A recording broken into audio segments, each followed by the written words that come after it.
Namaste everyone. Thank you for joining in this video. So I thought I would end the 7 house series, after my last video, but then someone put a request on the YouTube comment box that they wanted to know more about the seventh lord and different houses. Okay. So, I had to make this video to entertain that request. Okay. But then before we go into the meat of the topic, kindly subscribe to the channel if you haven't done that already. Like the content if you find it useful, and please share it with your friends and family if you think that they can also benefit from this knowledge. So this topic, we will be doing it in 2 parts. In today's part, we will be looking at the seventh lord in the first house till the sixth house, and then in the next part, we'll be looking at the seventh lord in the seventh house till the 12th house. Okay, so the seventh lord is the primary, the seventh lord is the primary determinant of your relationship status. Okay,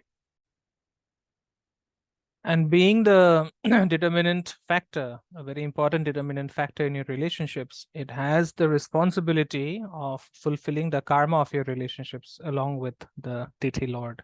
Okay, so the house placement of the seventh lord will have a lot to say about the type of partner that you're looking for, because at the end of the day, the planets, wherever they are placed, they represent our own desires in a way. Okay, so if the seventh lord goes to the first house, then for the person, the topic of relationship itself becomes very, very important. Okay, and these people are someone who would not like any boundaries between themselves and their partner. Okay, I've seen charts where a person has the seventh lord in the first house, and that native and his spouse looked very similar in appearance. Okay, so what I mean by that, if you have this combination, your spouse can look very similar to you, and in such a relationship, there is a lot of everything involved that make up the relationship. Okay, there is rivalry, there is excitement, there is devotion, and there is competition as well, especially if the ruler is a sun or Mars. Okay, and Jupiter brings a lot of prosperity into the marriage. Okay, so if the seventh lord is Jupiter and Jupiter is sitting in the first house, it will bring a lot of prosperity for the person after marriage. Okay, and usually the person will initiate his or her own marriage. Okay, and if the first house is a fire sign or an air sign, then marriage can happen pretty much quickly. That means they can just go for a quick court marriage and never go for a social marriage. Okay, now if this seventh lord is afflicted or weak, then the person perceives the partner as an enemy. This is a very important point to consider. Okay, and the partner, in such cases, the native may see the partner as a reflection of his or her own shortcomings and pick up fights with them as a result. Okay, and if that happens, then it can lead to an abrupt separation. Okay, so if you have this combination in the first house, if your seventh lord is sitting in the first house, then the ideal partner is one with the most similar lifestyle and interests, with whom there is an external resemblance, habits and manners. So your partner is like a mirror. Okay, and there are times when your relationship can begin with a conflict. Okay, it might not be love at first sight, but if you have mutual interests in common, then I would advise you to go for such a relationship, for such a marriage. Okay, and if you're looking for dating areas, if you have this combination and you are looking for dating areas, then the topics for dating would relate to self-development, trainings, courses, and the places for dating would of course be sports clubs or movie theaters, even educational institutions for that matter. Okay, so this is about the seventh lord in the first house. Now, what if the seventh lord goes to the second house? So this combination indicates that money matters are not the last thing to look for in marriage. Okay, if the second house is ruled by Mercury, basically, money becomes a very important part in the marriage, in the relationship. Okay, and if this seventh lord is well placed in the second house, this is an indication that the marriage is going to be very rich and profitable. It will bring financial well-being for the native as well as for the spouse after marriage. Okay, and it can also indicate that although the two people getting married may be different, may have different opinions, the partner himself or herself may be very, very financially secured, or the partner would be interested in having a joint business with the native. Okay, now if the ruler of this if the seventh lord becomes weak or afflicted in the second house, then of course the native can end up with financial difficulties and losses after the marriage. Okay, and well, if you have this position, while choosing a partner, it is very important to consider their values and plans for the future.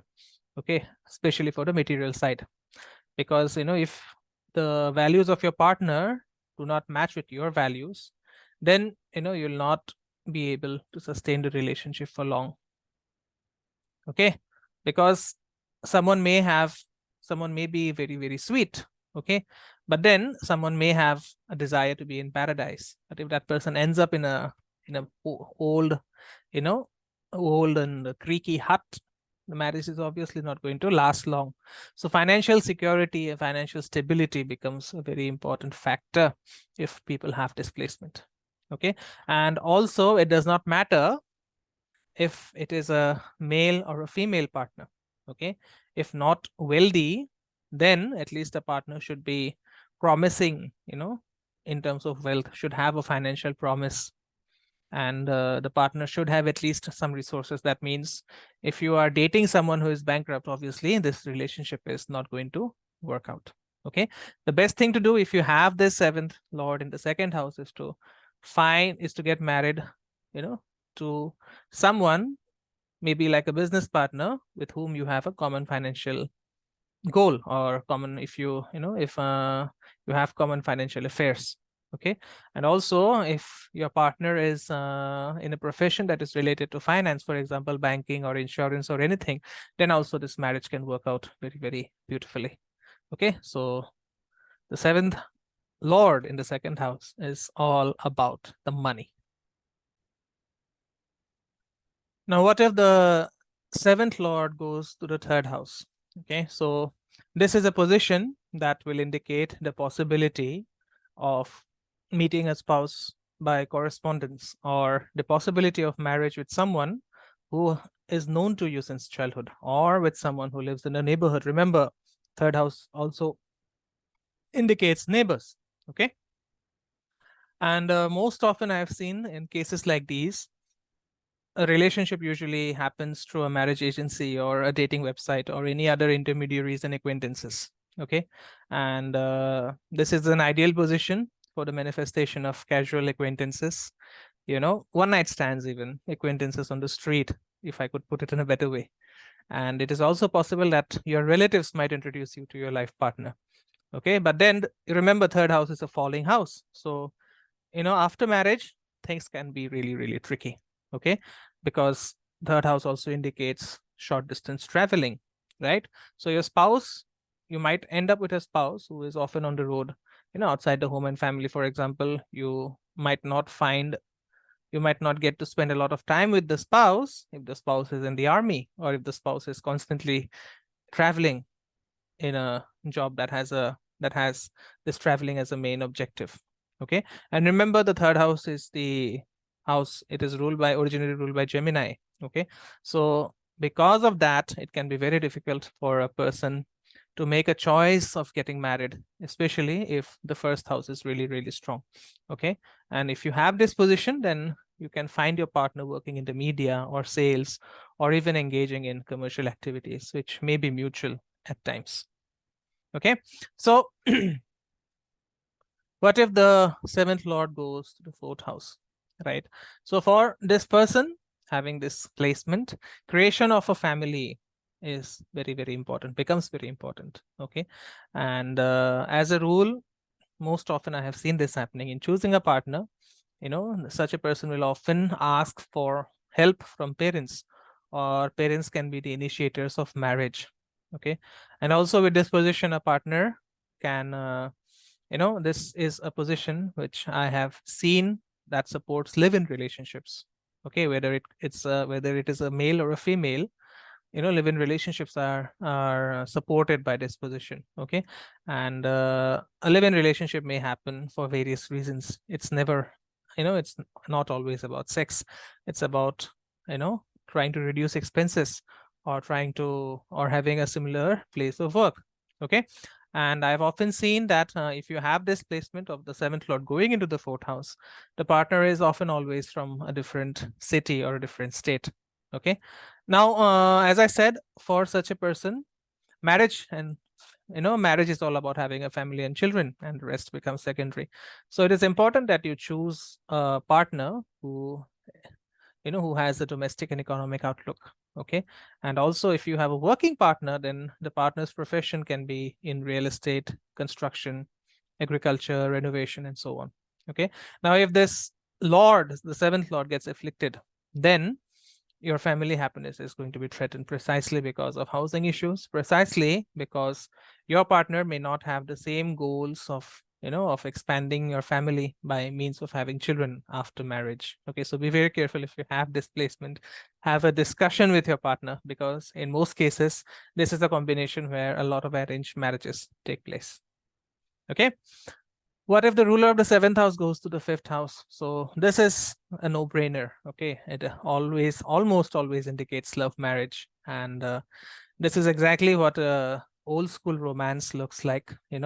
Romantic interest turning into a marriage after a lot of twists and turns. And of course, it's really, really great when a relationship is built on love. Okay, but if you have this position, then you can come across a partner who can be amorous and love flirting. Okay, and as a result, this leads to a very creative personality, and love becomes an inspiration for these people. Okay, now a person will with such positions will always appreciate courtship. Beautiful courtship becomes very, very important. Okay, and this is a position where passionate romance is a no-brainer. It's almost always necessary. It's almost going to be necessary for yourself and your partner. Okay, and everything will start with that deep, alluring look, the way you look at your partner. And remember that the number one killer of romance is marriage.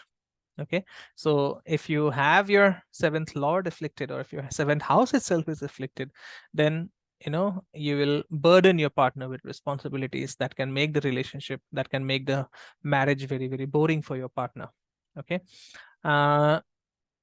if the fifth lord is afflicted, okay, the seventh lord has come to the fifth house, but if the fifth lord is afflicted, then it can indicate that the person may have extramarital affairs, or the person may get married to his mistress or a gigolo.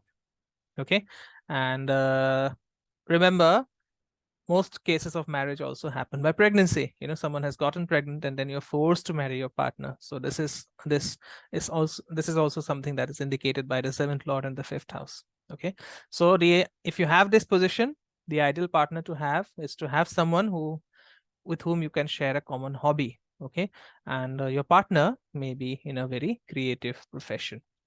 Okay, like the field of advertisements, like the field of media, and so on. All right. Seventh house lord going into the sixth house. So this is a problem. Okay, this is a problem. But before we come to the problems, I'll tell you that if you have this position, then you're most likely to enter into a wedlock with a colleague at work, or with a partner in a joint business. Someone with whom you have a common cause. Okay, but then, as I said, this is a problematic placement, because it can also indicate a sickly spouse who will need help, or a spouse with a weak character, or a spouse who does not appreciate you enough. Okay, and this position is also an indication of marriage with a person who is lower in social status. Okay, now, of course, if someone has the seventh lord in the sixth house, then that person is going to be really, really sensitive and compassionate towards people. So financial security and financial status won't really matter. In fact, if these people, they come across a partner or a potential partner who belongs to a lower social status than them, then this can become a motivation. Okay. Now, your partner, you know, in the professional field may be related to medicine, or acquaintance with your partner may come from a health situation. Maybe you meet your partner in hospitals, or it could be someone with whom you work. Okay. I've seen many doctors have this combination and they got married to their nurses. Okay. I've seen this happening. It's very common. All right. And sixth house also is the house of pets. So, if you are into, into animal service, okay, there also you can find your partner. Maybe your partner is also an animal activist who will support you in your work. All right. So this is about the seventh lord in various houses. We have covered from house 1 to 6. And in the next video, we are going to cover the remaining houses. That's all from me in this video. Please like the content if you find it useful. And if you want a consultation regarding your chart, kindly send me a request for consultation at the number given in the description box. I'll see you soon. Namaste. Om Gurave Namah.